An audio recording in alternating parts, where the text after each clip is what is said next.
Катастрофите през цялата 2025 година.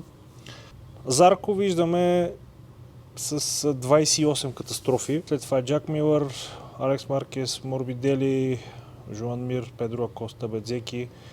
И интересно, Маркес го намираме назад в таблицата. Как успява един пилот така да балансира с феноменално представяне и малко катастрофи?